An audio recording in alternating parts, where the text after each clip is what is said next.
This is Jane and her husband Bob. Jane and Bob got married a little later in life.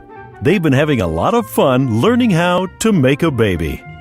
But now Jane is 40, and they have encountered a few bumps in the road on the way to baby making. Let's find out just what it takes to have a baby at 40. Let's take a journey to the center of the uterus.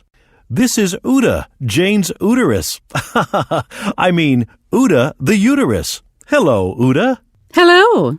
Say, you're Jane's uterus. I sure am. You're an expert. Tell us just what it takes to make a baby.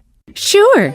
After a girl has her first menstrual period, she's ready to have a baby. The sperm from a boy is magically inserted into the vagina and swims up the cervix to the uterus where it meets the egg. You see, in the middle of the month, an egg from the ovaries is deposited into the fallopian tube and travels into the uterus, where it meets the fastest and strongest swimming sperm. The first sperm to reach the egg asks if he can inseminate her. The egg says, "Sure, but don't tell my other boyfriends."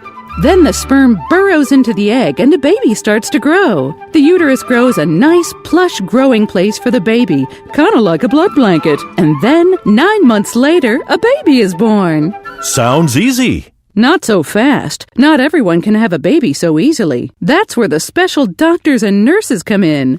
What do they do? They offer alternatives to the usual way of making a baby. For instance, intrauterine insemination. An intrauterine insemination, or IUI, is one way to make a baby when those bumps in the road become too big. Some people call it the turkey baster method. A man will donate his sperm to a woman. They wash the sperm and then inject it right into the uterus, right when the egg drops in. What if it doesn't work? Well, then it's on to in vitro fertilization, or IVF. What's that? That's when a woman's eggs are stimulated using powerful hormones. The doctor harvests the eggs and then places them into a petri dish with the man's sperm. Then they are fertilized to make embryos, or the beginnings of a baby. Some embryos don't make it, though. But if the embryos are good, 1 or 2 will be implanted back into me, Jane's uterus. And then, hopefully, she'll be expecting, in the family way, a bun in the oven. Well, that's just swell. Swollen, knocked up, eating for 2, with child. Thanks, Uta.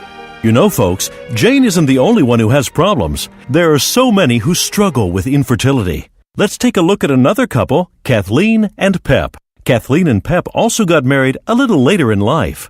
After a few bumps in the road, they finally went to see a doctor.